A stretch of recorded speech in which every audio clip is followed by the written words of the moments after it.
He's my chip dip.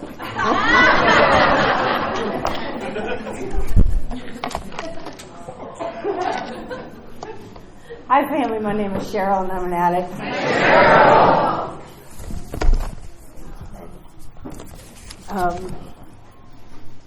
Okay.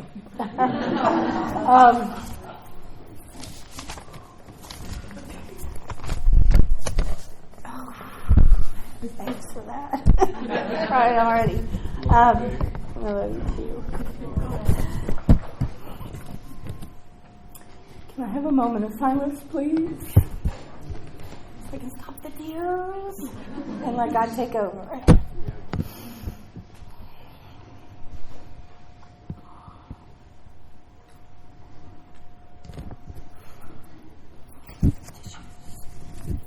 Thank you. I always introduce myself and say, hi, family, because that's what you are. My sponsor taught me that. My first sponsor. See, Cheryl, this is family. May not be blood, but they're family. And I have learned that from day one. And this is my second home group. I have always thought that. My clean date is June 1st, 1999.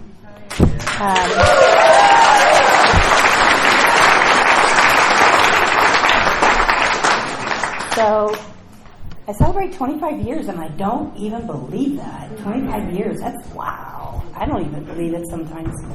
And that's a miracle. I never thought I would ever get to that. And, I actually think this, June 1st, I came here. I've been coming here on Thursday nights for a while. One of my sponsees brought me up here on a Thursday night, and ever since, I've been coming up on Thursday night because you guys have a great meeting downtown in Ripley. And I love going to that meeting. I see these guys twice a year. And I was so excited to come down here on my clean date for 24 years. And I got my black key tag. I was so excited. I had to get down here and get my black key tag here, on my clean date, on my 24 years. So, because this is my second home group, and we've always teased about that ever since I started coming. My first Ripley, I came with my sponsor and my grand sponsor, and I was so proud. And I had like 5 months clean, and we started out at Bob Evans, right? And I had one of them little cigarette cases that had like a little pocket on the outside with the lighter. And I cleaned out my car. I had this little Paseo, this little teeny tiny Paseo, and I cleaned it out, vacuumed it out, and I was so proud. And we had gone to Bob Evans, and I'm taking my lighter, and I'm sticking it in the outside of the cigarette case, which I don't normally do. I usually stick it in the pack with the cigarette case, or the cigarettes. And I couldn't get it in there, so I'm like, what's in there? And I pulled it out, and it was a little baggie of cocaine. At the table, in Bob Evans, in front of my sponsor and grand sponsor. And I'm like, oh, shit. And my sponsor, she was my best friend out there using, so she knows what I'm going through, right? My grand sponsor doesn't know me from Hill of Beans, right? She grabs hold of my arm, runs me to the bathroom, we flush it down the toilet.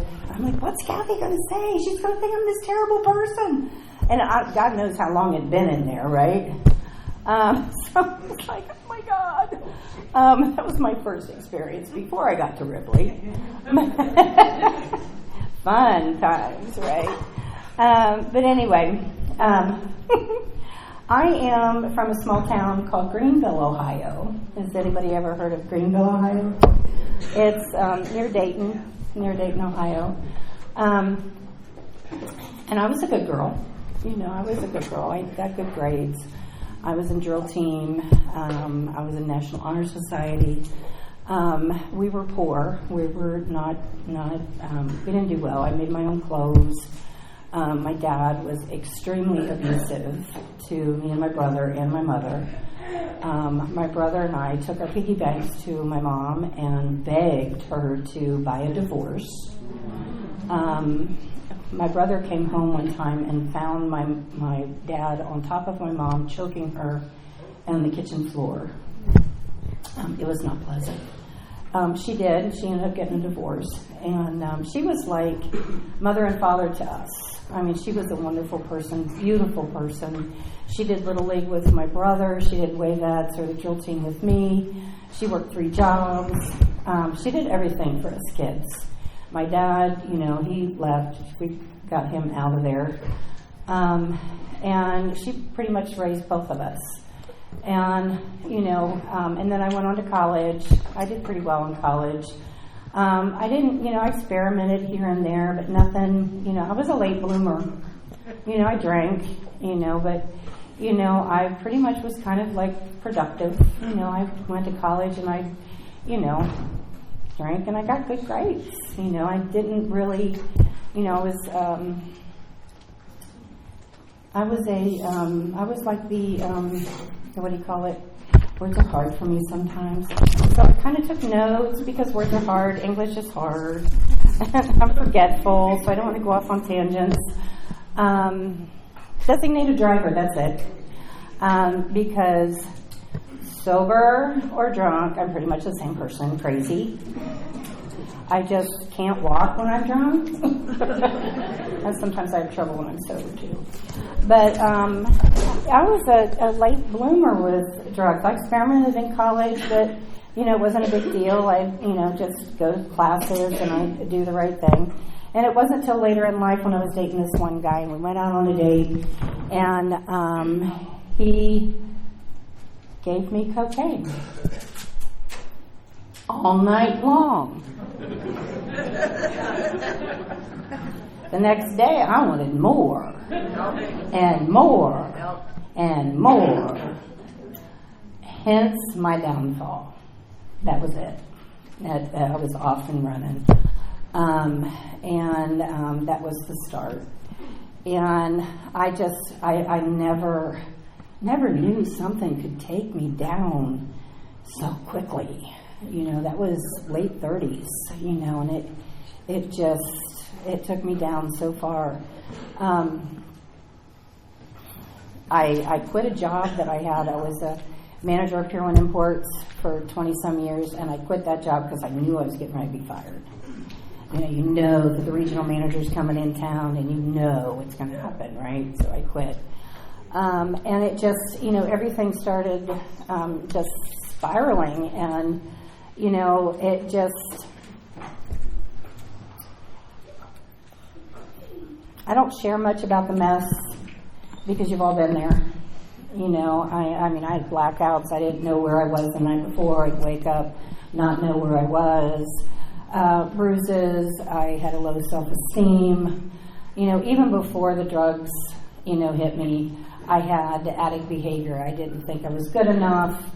Never, I was always had to be a part of every clique there was because, I didn't want someone to know who I really was, and if they found out, then I had these other groups that I could be a part of, right? So I would be a part of them. And I never could be me. I always had to be what they wanted me to be. I always had to be what everybody else wanted me to be. The guys that I dated, if they liked rock and roll, I liked rock and roll. If they liked country western, I liked country western. If, they'd say, what movie do you want to go to? Whatever. What restaurant do you want to go to? Whatever you choose. I could never make a decision. I could never, I was a muppet. I was a puppet. I was a Stepford wife. But, just little a puppet. But anyway, I was so bad where I had, thoughts of suicide. I didn't want to live.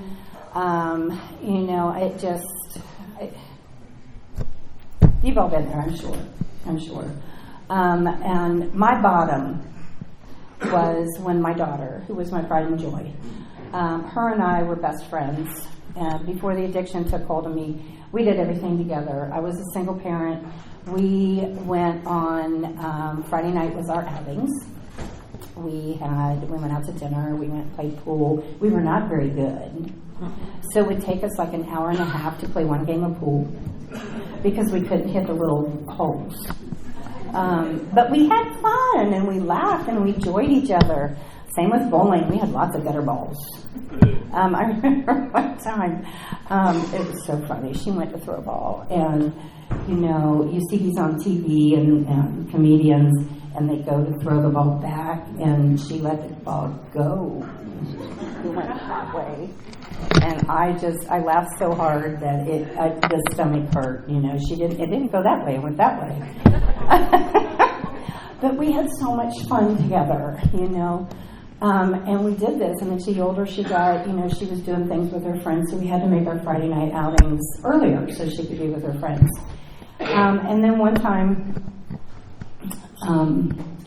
I caught her making excuses for me.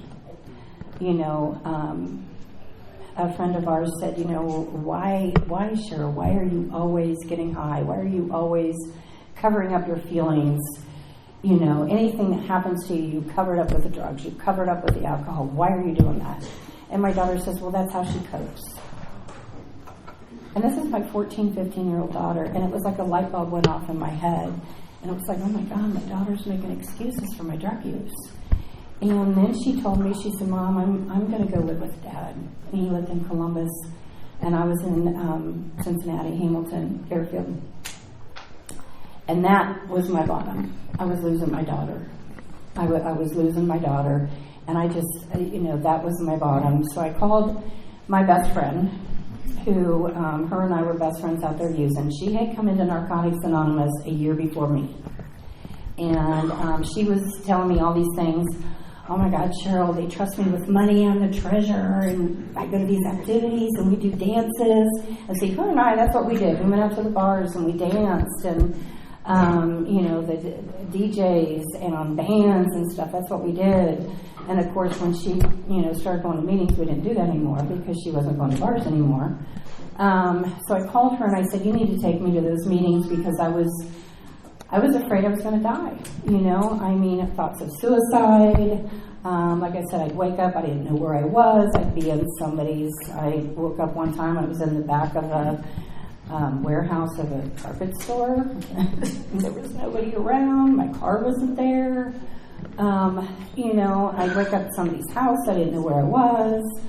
And, I would pray for God to take me. I didn't feel like a mother, a daughter, a friend, nothing. And I was done with living. And then when she was ready to leave, it was over.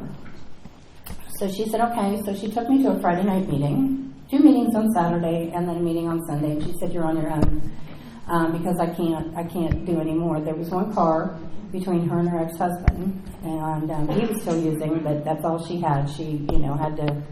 They were living together, and that's all she could do.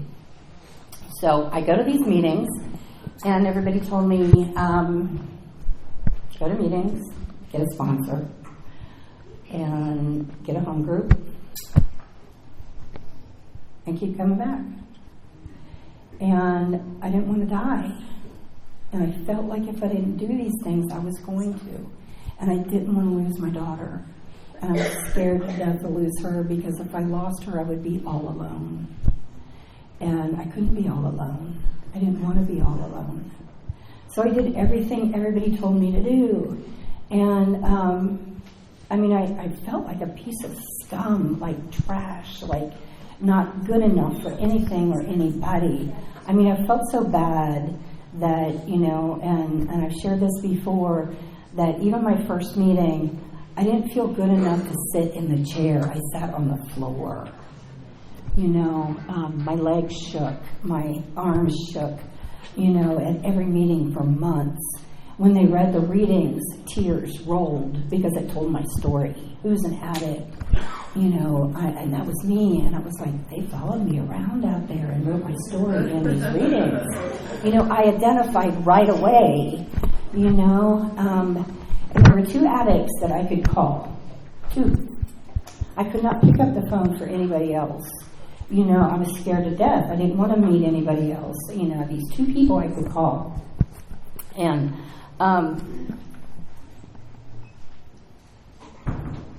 one day, I had an ex-husband who was just as much of an addiction as the drugs. He was very abusive in every way, shape, or form.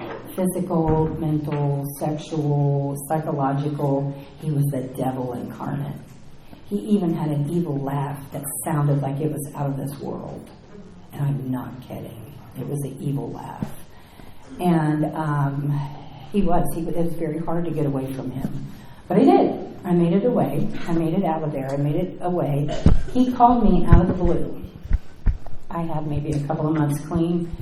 And he said, Cheryl, he says, I want you to meet me in the bar. He says, I'm finally doing what you wanted me to do. I'm playing in a band. And I want you to come see me. And I'm like, oh, God. Oh, no. What do I do now?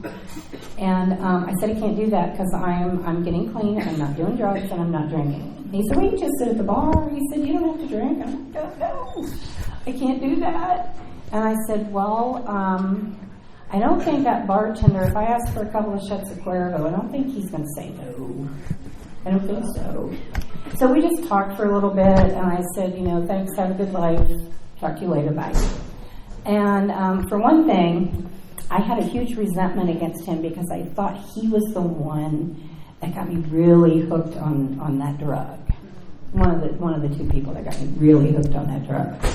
And a friend of mine had told me to pray for him 3 times a day.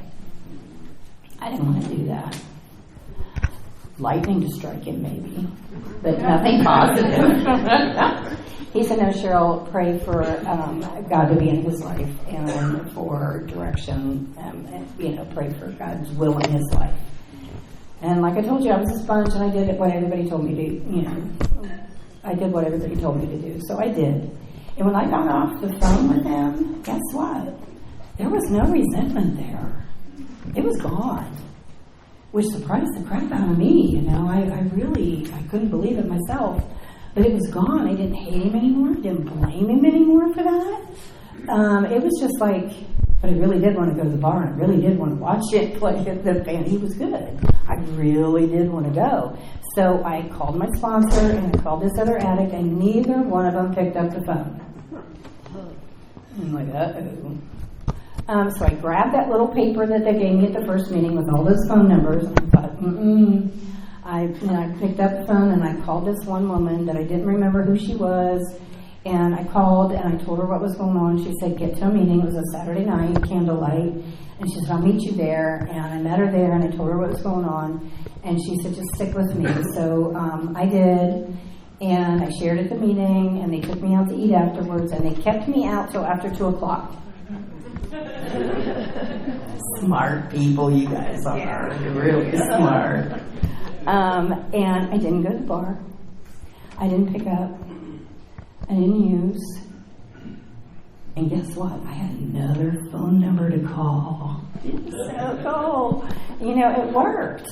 And, it was like, it was like a big thing had lifted off my shoulders, when they kept telling me to, pick up the phone, call people on the list, call people on the list. So that opened it up for me to call more people. That opened that up a little bit. And, one of the other things that people told me was to get involved in service. People said, service kept me clean. I went to all these meetings and they kept saying, service kept me clean, service kept me clean, service kept me clean. And I'm like, I called my sponsor and I said, you better get me involved in that service stuff. Because, I'm young and dumb. I didn't know what Narcotics Anonymous was before I even got in here. So I was learning what Narcotics Anonymous was. I knew what AA was, but I didn't know what NA was. And everybody used these initials, GSR and RCM and all this stuff. And I'm like, what is that? I don't have a clue. And she's like, Cheryl, you already are. And I'm like, what am I doing? She said, you got your home group, you're setting up, you're tearing down, you're picking up women from, treatment, you're taking them. And I had this little tiny paseo, like I told you about. Girl, guys, I had like 6 girls in that little tiny paseo. They sat on each other's laps. I mean, we just filled that car up. And I said, oh, okay. But, as addicts, we want more, right? And I thought if I did more service, it would keep me clean longer, and I would be more clean. So it's got to be clean, right? So, H&I had a time frame. You had to have so much clean time, so I couldn't do that. And this one girl, she was like, I'm a new activities chair. I need help. And she had to be at every single meeting I was at. So I, went up to her and I said, I'll help. So I got involved in activities, which was really cool because, I was thinking, do I have to go to these meetings? And, I was, 25 years ago. I was quite a bit younger. And like I said, I was a bar person, going to dances. I like dancing on top of tables and bars. I like dancing. That was my thing. And I was like, am I going to sit in these meetings for the rest of my life and listen to people either complain or, talk about all fun things that they got their families back or, but what do they do for fun? I want to have a fun life. What do they do for fun? And that was my answer, And they would do dances. And, so I got involved in that, which was really cool because I could be involved in this thing and put on these activities and sit back and watch people, with their kids out on the dance floor. Husbands and wives and their kids, and they'd be out there on the dance floor having fun. And I could be on the dance floor having fun. And, we'd come here to West Virginia and they would do dances. And I remember my sponsor would get mad at me if I didn't bring my inhaler because I have COPD really, really bad. And she wouldn't let me out on the dance floor unless I had my inhaler. Because I'd come out here and dance and I'd be... She always brought hers in case I forgot mine, so she gave me hers. But I loved to dance, and that was my fun. And then I started doing things like campouts. And the first time I went to the Abnormal Weenie Jam, you all know about that, right? Yeah. First time I went there and I woke up and I remembered what I did the night before. I was so excited. Serenity in the Woods, the first time I went there, and we're sitting around a campfire, and this woman, I have no idea who she is, but she started playing the guitar and singing, and she sounded like Axl Rose. And I thought, oh my God, this is so much fun. So not only did I get involved in activities, I got involved in Serenity in the Woods, and then I started going to conventions. I went to the World in Atlanta. I would go to Toledo. I started going to Tar Hollow. And, the first time I came here, I continued, every spring and every fall, every spring and every fall. And until COVID, And then I had a stupid ex-husband who, because of him, I couldn't come for a couple of times. Once, this come back up again. But then, I got rid of him, started coming back. And this one started coming with me. He's my ride or die. He was my ride or die. We've come so many times together. But, I started having fun and going on adventures, and it was just so much fun. So, service is fun. It's a great time. But it also kept me clean. Making that commitment. I'm currently on the OCNA committee, which is the Ohio Convention of Narcotics Anonymous. Yay! So exciting. I'm the fundraising and entertainment chair, so I get to travel and go to different areas and put on fundraising events. I love that because I get to meet new people and different people from all over. But I was on the OCNA committee back in 2004, and I did the same thing. And there was a point to that, and there we go, squirrel. Just lost it. I just lost it. I hate when I do that. I know what it is. Okay. We had rented the comedy club in Dayton, and for us. So it would only be us. So the bar wouldn't be there, and I had sold all these tickets, and I was on my way there to turn in the tickets, and I really wanted to use really bad. I'd gone through a hysterectomy. The ex-husband I was still married to at the time was a bad man. And he had hurt my feelings really bad, and I was going, hysterectomy, so surgery, so, all these feelings and, all that crap, hormones and crap. I was hurting really, really bad. Pain, physical pain and mental pain and emotional pain. And I wanted to use really bad. And so that's 5 years clean, 4 or 5 years clean. And I did what people told me, pick up the phone and call, pick up the phone and call. So I'm driving to Dayton, and I'm picking up the phone and I'm calling, and nobody's answering their phone.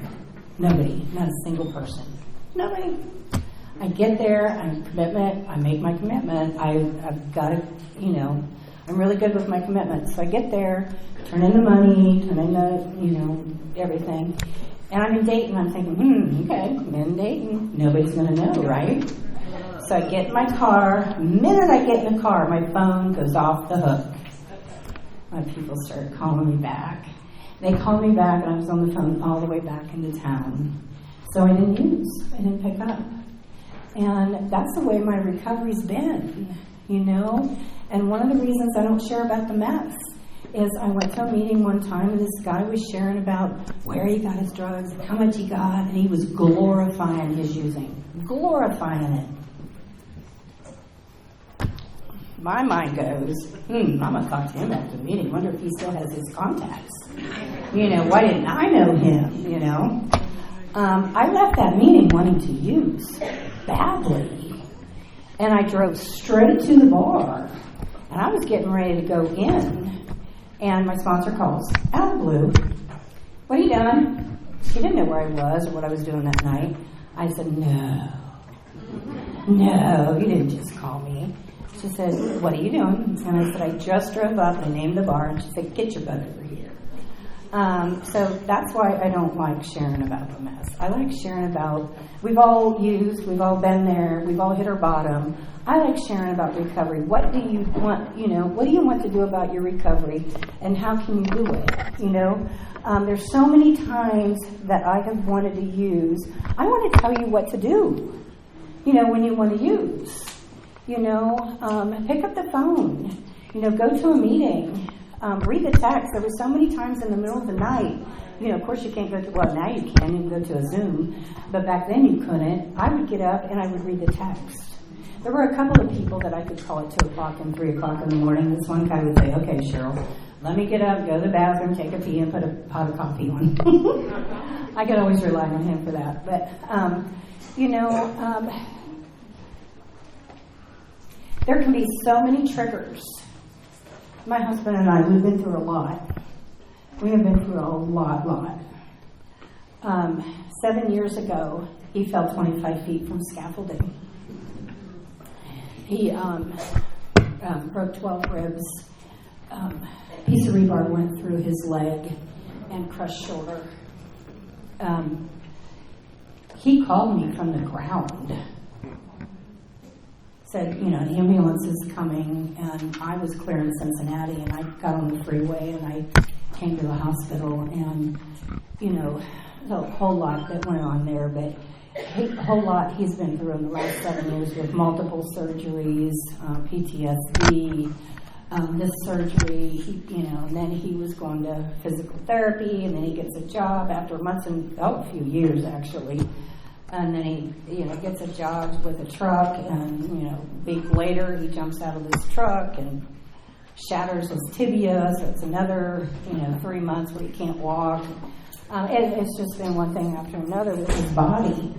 And if you've ever taken care of somebody and they're in that much pain all day, every day, and nightmares and PTSD, they strike out.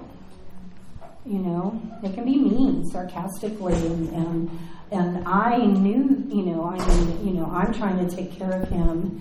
He's trying to work through his pain. I went to a therapist, and a therapist, to deal with my, how can I help him and help myself and help me get through that. And he said, Cheryl, this man has lost his livelihood. He's used to taking care of you, taking care of the house, the outside and the inside. He can't do that now, and he's striking out with his pain. So I'm like, okay, I get that. So I'd go back to my bedroom and I said, that's not my urban, that's not my urban. God, bring back my urban, And I patiently waited, and I helped him with whatever he could, and I prayed for him. I got my urban back. But he was going through a whole lot. That man has been through hell and back with his body and his pain. And I just wanted to make sure that I was there for him. And I could be the wife he needed me to be. Yeah, it hurt me a lot of times. I'd go get in my car and go to the movie theater. I'd go get in my car and go out to eat. Sometimes I'd go out the back door and I'd go, call him a bad name. Sometimes I even told him, I love you, but I don't like you right now. But never once did I give up on him, and never once did I give up on us. You know what? We're both a member of the No Matter What Club. No matter what, we're not going to pick up. No matter what, we're not going to give up on our marriage. A lot of people tuck tail and run. Not us. We're not going to do that. I had COVID really bad back in 2000 when it really hit really hard. And I was in ICU for a week. And neither him or I, we didn't think we were going to make it. He didn't think I was going to make it out. I didn't think I was going to make it out. A friend of mine brought over macaroni and cheese, and she said she called a friend. She said, I don't think we're going to have Cheryl around very long. It was difficult. I gained a whole bunch of weight. I was over 200 pounds because of all the steroids and stuff they put me on, and because I couldn't move. I couldn't walk very far. I was on oxygen for a few months, and for me to move from my bed to the bathroom and being on oxygen, it was a struggle for me to breathe. A real big struggle for me to even breathe. I couldn't take a shower for a couple of months because of my lungs. I couldn't breathe. First time I was able to take a shower was just to get in there and let it run on me. I couldn't move my arms. It's amazing when you move your arms, how it affects your lungs. You don't realize what it does. And the first time, and I had oxygen on, and I went in, just the shower, and then to come out, and then I had to be real careful about drying myself off because you have to use your arms to do that. And I come in, I was like, Urban, I took a shower. It was so exciting. Same thing the first time I got to bake a piece of chicken. That was pretty exciting. That I could stand up long enough to bake a piece of chicken. But I tell you what, and he had COVID really bad, but not his lungs. It was he was drained of all the energy. It was hard for him to get up out of bed. He had the sweats. But guess who showed up? They brought casseroles. We were on a meal train where they signed up different days to bring casseroles and DoorDash coupons and meals and homemade stuff. Ooh. A girl even drove all the way from Dayton for a casserole, brought us a casserole. But we didn't pick up. We didn't think about using. Through all of that, 7 years of the health issues and the COVID, the thought of using didn't even come up.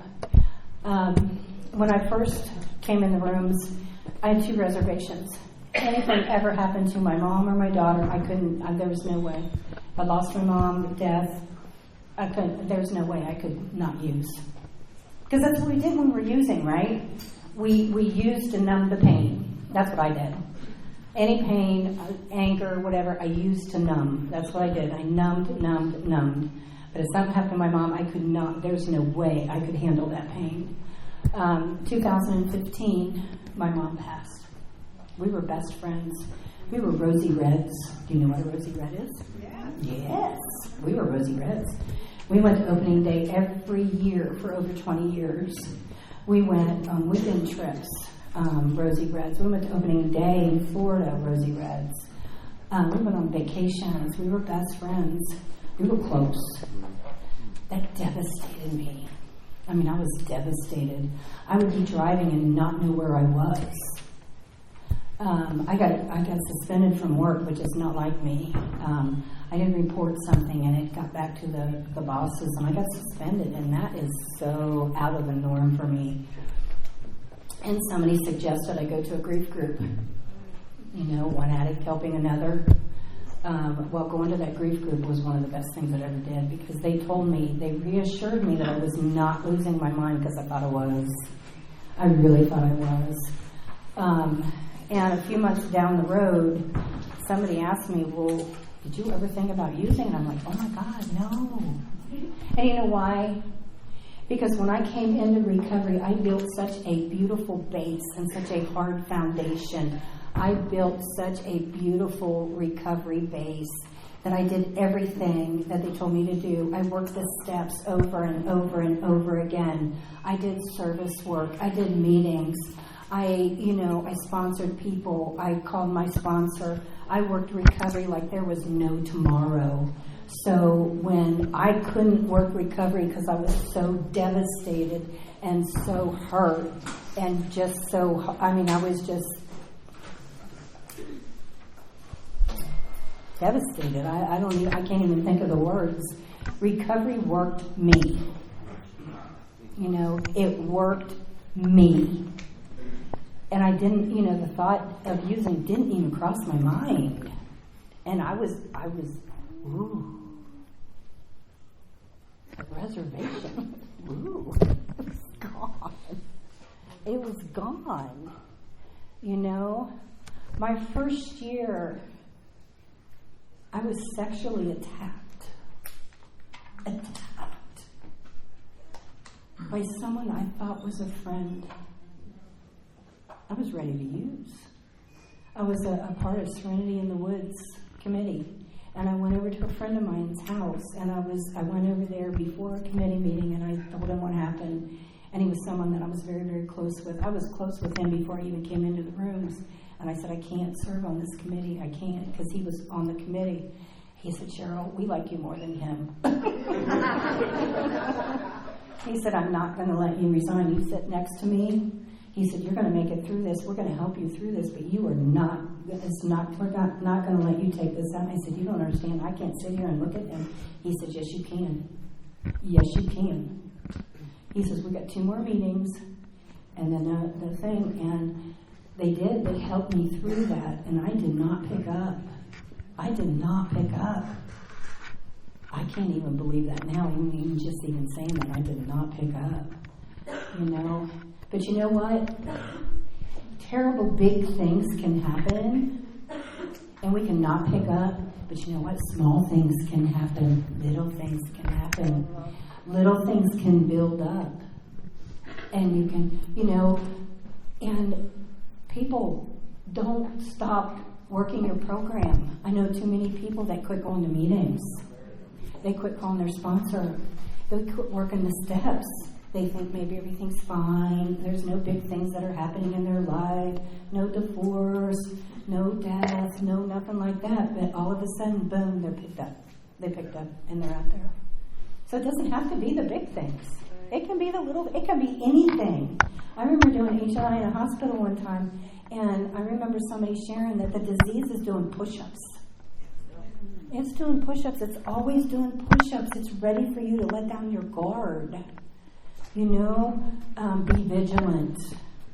I heard that word. Somebody shared it at a meeting. Be vigilant. Don't let yourself get complacent. Don't let yourself isolate. Because you know what? When you go up in your head without adult supervision, ooh, dangerous, danger. Did you ever watch Lost in Space? Danger, Will Robinson? Yeah, very dangerous. Very dangerous. Sponsorship, the heartbeat of this program. I have a great sponsorship family. We circled up and we prayed, before coming in here tonight. And, I was a basket case earlier. I mean, tears were rolling. I was scared. I told my sponsee I wish I would have called in sick tonight. I did. I'm scared. I have been a nervous wreck for 6 months. And I told her earlier, I said, I wish I would have called in sick. And I was freaking out because I didn't think my husband was going to make it in time. And tears were rolling because I was afraid he was going to make it because he's the rock.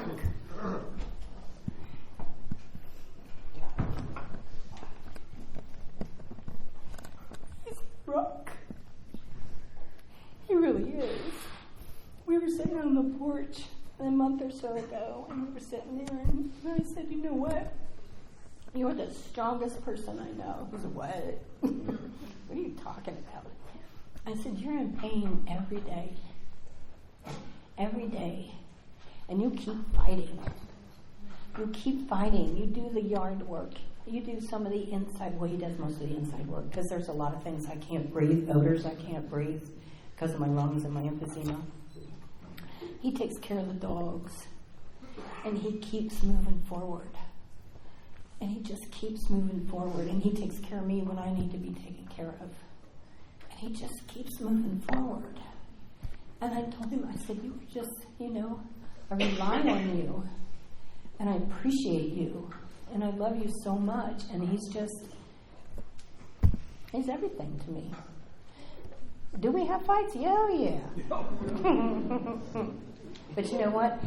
We don't call each other names and yell and scream and say things that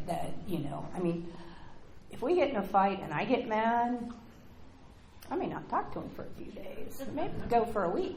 Because you know what? When you say something, mean and hurtful, like calling somebody names and that's, you can apologize for that, but you can't, that's out there. You can't take that back. That's how I feel anyway.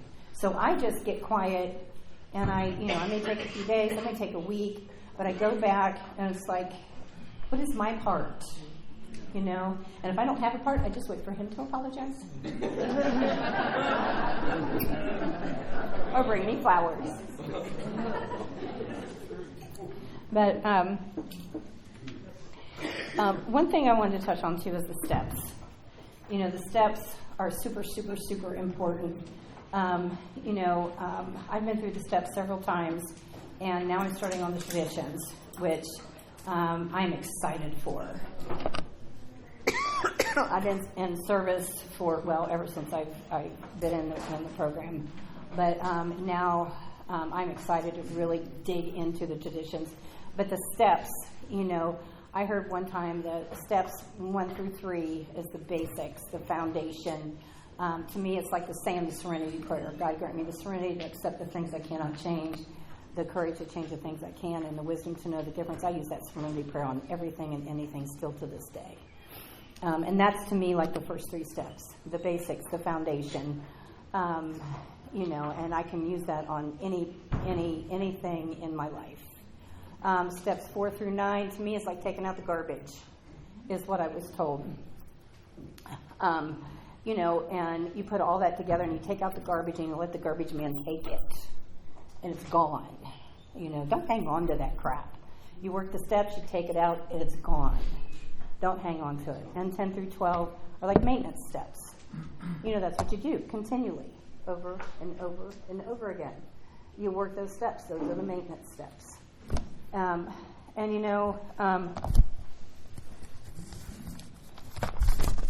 wrote notes. I just haven't looked down to look at them, haven't I? Oh, oopsie. But the principles of the steps. In the step working guide, the principles are in the back of each step. And those are, I didn't know that when I first started them until I got to the end of the step. And I was like, oh, there they are. And now I have my sponsees, my sponsor had me look up the definition of each step. Each word in the step. And I'm talking A and I and the, and I'm everything. And now I've started doing that with my sponsees, but I also have them look up the definitions of the principles. Because sometimes you think you know what a definition is, and it really is a lot more than that. you know.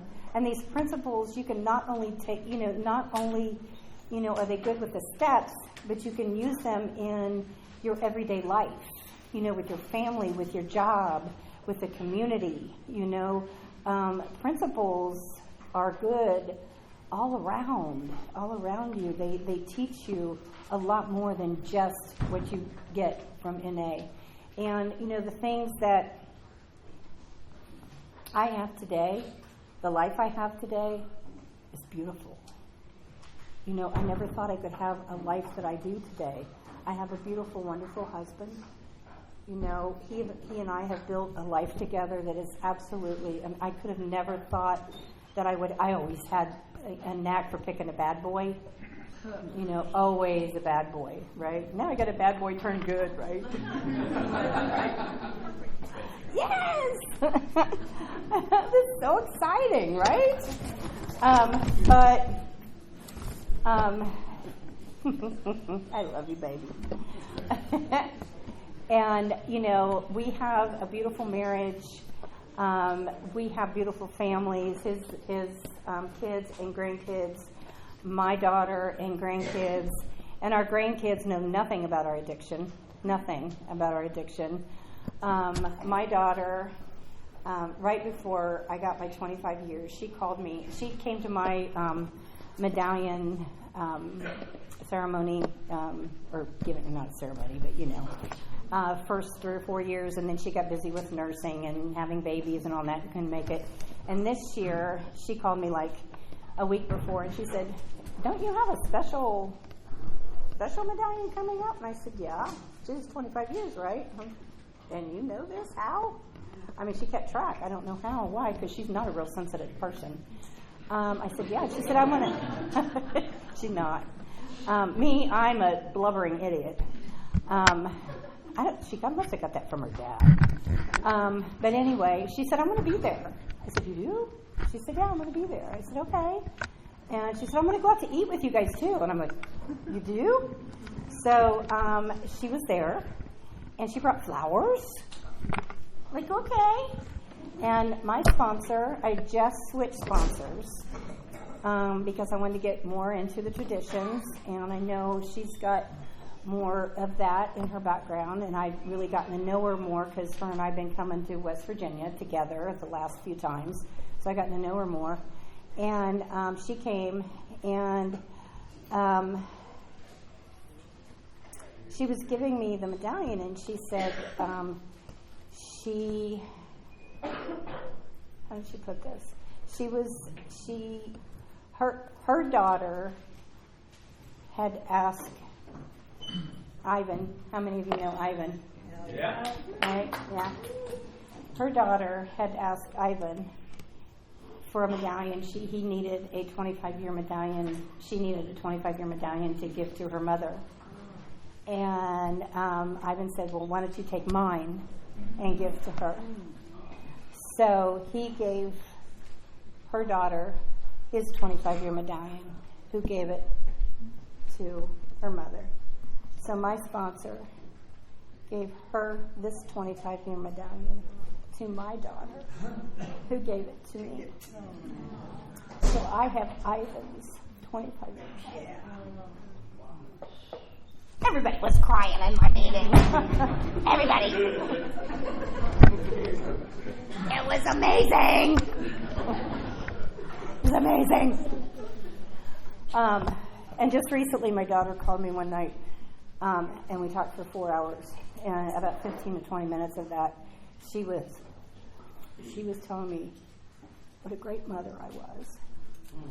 Because of me is who she is today. That I gave her the foundation that she has, and that she hopes that her kids tell her what a great mother she is, and that I have set the example for her and her kids. And she was going on and on about how much I gave her as a mother. So even the addiction, that short-time, terrible part of the addiction part that she saw in me, that caused her to want to leave me and go live with her dad, somewhere down the line I did good. I did good. And she's a nurse. She's a manager nurse at Children's. And it did not roll over into her. You know, she's got 3 beautiful kids, beautiful husband. They've been together since she graduated high school. She's 42. A beautiful life. I did good. Yay. So I've got a beautiful life today. You know, a beautiful life. And why? Narcotics Anonymous. Recovery. Because I stuck and stayed. No matter what pain I was going through, no matter what trauma, no matter what stupid molehill that I was making out of a mountain or mountain out of a molehill I was making, because I certainly did make some mountains out of molehills. They were just little things, and I made a great big huge thing out of them. I stuck and stayed, and I picked up the phone, and I called, and I went to meetings, and I picked up the phone, and I stayed, and I read in the text. I picked up that text, and I just recently started reading the basic text again and Living Clean, and, you know, I started reading the books again, just to go through them again and again and again and again. You know, this program works, but only if you work it, you know. Yeah, I shared my bed last night with another addict. She said, "Do I get more clean time years because I slept with you? Does it work through osmosis?" I thought that was the cutest thing ever. It's so cute. But you know what? Lost dreams awaken, new possibilities arise. Also, through this program, I was able to get my degree at 50 years old. You know, at 50 years old. I got a motorcycle. He said, you know, I was dressed in, that was me he was talking about, by the way. You know, I was able to get a Harley. You know, I've always wanted one. I had my own Harley for years. And, you know, it was my Harley, mine. And, you know, lost dreams awaken. I've seen people get, you know, engineering degrees and all kinds of degrees. You can do it. You know, us addicts are smart. We really are. And we can apply things, and we can do things. You know, it only works if you work it, though. It really does. It only works if you work it. And I think I'm about done, so I just wanted to tell you, I heard this in a meeting one time, and I don't know why it's always stuck and stayed. But if you have the book in one hand, your basic text in one hand, and if you have the phone in the other hand, your hands are full, so you can't pick up and use. I love you all. Thank you so much.